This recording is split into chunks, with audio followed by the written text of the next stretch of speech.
Ladies and gentlemen, welcome back to our VSU video game review. I am one of your hosts, Adam Morgan, and joining me, as always, I am Cameron Tudor.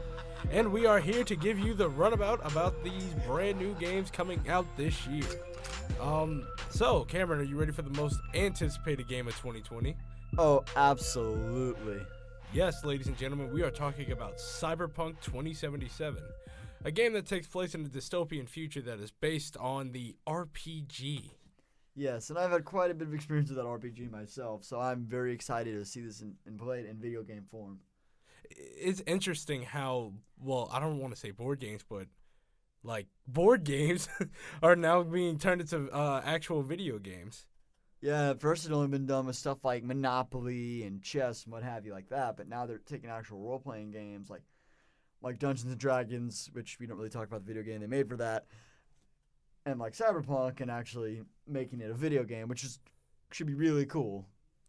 I mean, I hope so. Like, we've seen what CD Projekt Red did with the Witcher series, changed a book into a video game, and I just hope they're able to do the same thing when it comes from turning a board game into an actual video game.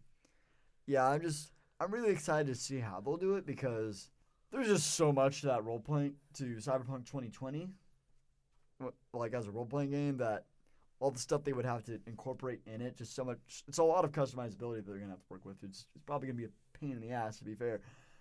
Just honestly, to be perfectly honest about it, because that's annoying to do, but there's a lot that they have to incorporate, and I'm just excited to see like how far they went with it and what they kept and what they might have changed. But yes, I feel like in Cyberpunk 2077, they talked about how augmentation is going to be a very big thing in the game, and that it's going to take over like half of what players are going to be like able to do when it comes to customization.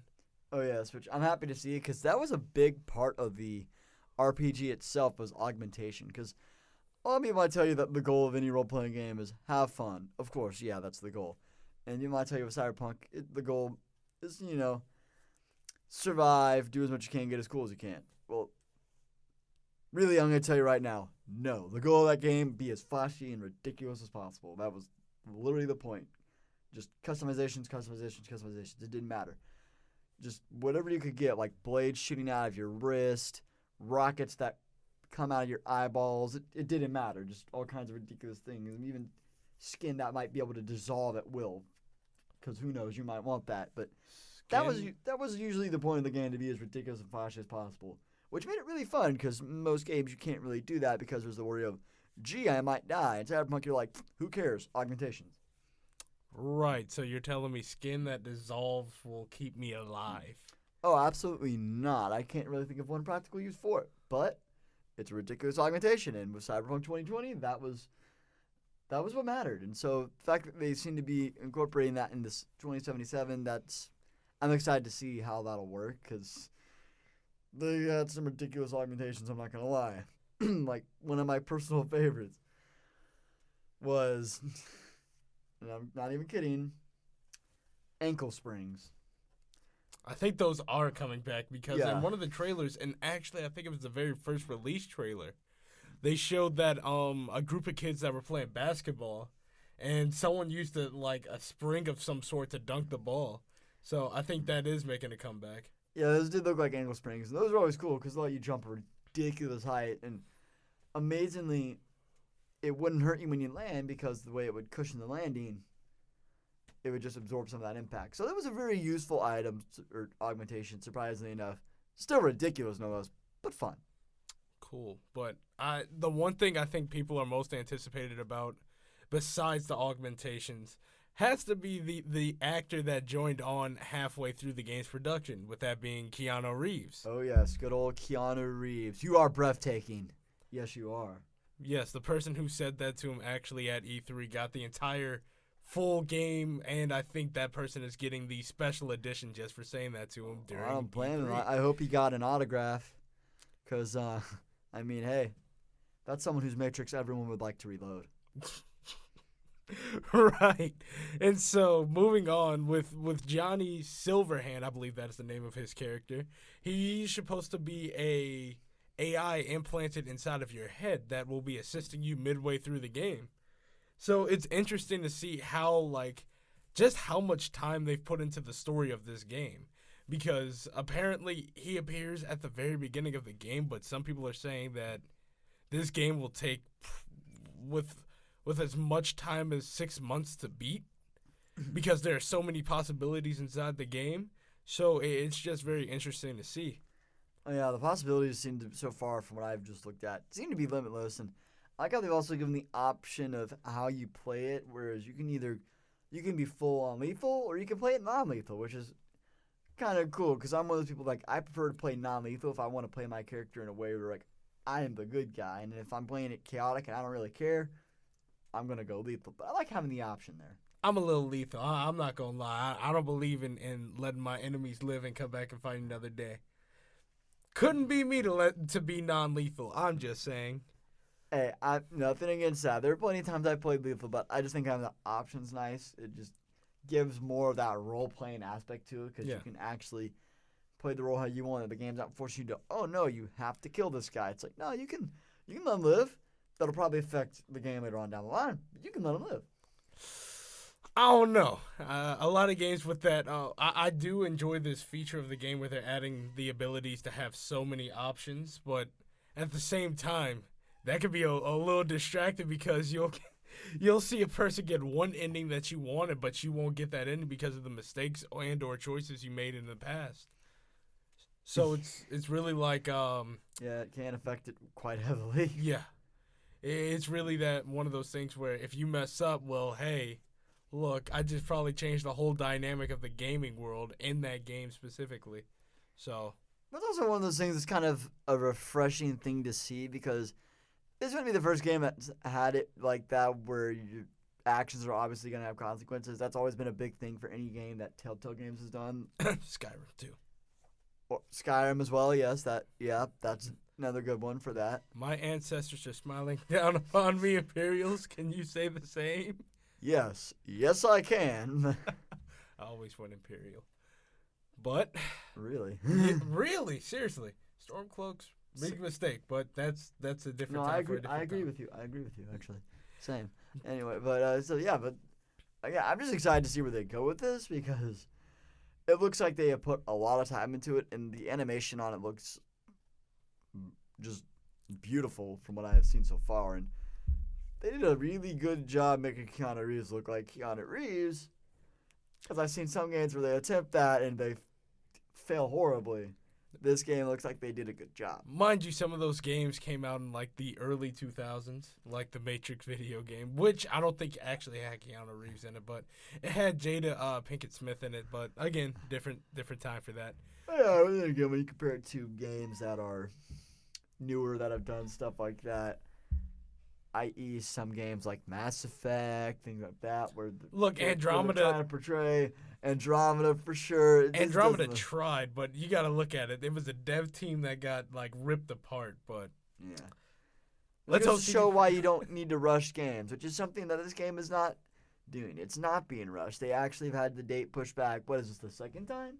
I believe the third time. The third time. This game got announced in 2017, 2018. And over time, it's slowly but surely been pushed back. But look, honestly, as a consumer and as a player of games, I'm not really complaining. Don't get me wrong, I'm disappointed. But at the same time, we just want a game that we love and enjoy. Yeah. So the last release date was April, but they have just pushed it back to September, I believe. September. So I don't know. We'll have to see how that goes. I would rather them take more time on it than be rushed to get it out so we don't have anyone whose faces look like potatoes and tell me their face is tired. We don't need that. Look, that was a mistake on Andromeda's fault, and I feel like BioWare will fix their problems in the future. I've forgiven them. I just don't want them to ever see them do that again. I mean, they tried with Anthem, but, well, Anthem's getting Anthem, quote-unquote, 2.0 after, what, a year of failure? So, we'll see. Yeah, about a year. I'd say a year. Oh, man. So I'd rather see them take more time, though, than get rushed. So, yeah, it's getting pushed back. I am kind of sad that I have to wait that long, but I'd rather them take more time on it because that just means it's going to be better. Hey, man, look, September, get it run around with a cybernetic Keanu Reeves running around in my head. So, look, I'm not complaining. At the end of the day, we'll do what Johnny Silverhand say and burn the city down. You know, that is very concerning now that I'm thinking about it. Yeah. Yeah. But if you would like to get a copy, it's going to be priced at, I believe it was $50 US. $59.99. 59, so $60 US, which is not the average price of a new video game like that. There is a super deluxe version of the game, of course, that's going to be $249. Yeah, as expected. What all does that come with? I don't remember off the top of my head. I don't remember off the top of my head as well. I just know the super deluxe is supposed to be, from what it has been described, as well worth that $250. Debatable. Am I going to probably pay that? Likely not. That's also because I'm a cheap little lowly man, college student. Lowly college student. Yeah, I'm a cheap, lowly college student. Even if I did have the money, that just depends on how much they sell that, and it comes with a statue of the game. A statue? Okay. See? An in-game statue of the character riding on that's shooting off of a crashed vehicle. Very interesting. Definitely not worth my the Grand Theft Auto aesthetic. Okay. Definitely not worth my $250. But if that's all it's coming with, probably not. It probably is worth that much to someone else in the future. Is that all it comes with? Or? No, it comes with a lot more. Okay. So if that's what you want, go for it. Otherwise, I'm not gonna tell you to do it. Cause I'm probably not gonna do that. I'm not gonna do it. That's not worth that to me. As cool as that statue might be, I'll pass. But so yeah, if you want just the regular game, $60 US. All you gotta pay. $60 US. Now, is it worth a pre-order? Yeah. Probably. I don't know. I can't really tell you what to do on the pre-orders. But I mean, I don't even know what the pre-order gives you, so you can do what you want at the end of the day. Yeah.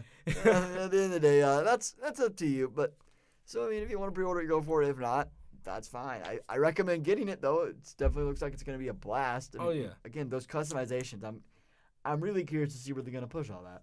I mean, look, if they're saying that people who are testing the game are forgetting how to play the game at normal rates because of the upgrades and augments, that's a good sign for me. I mean, that just goes to show you how many augments are really in the game. Oh yeah, I mean, if they end up doing it as many as were in the original RPG or even more.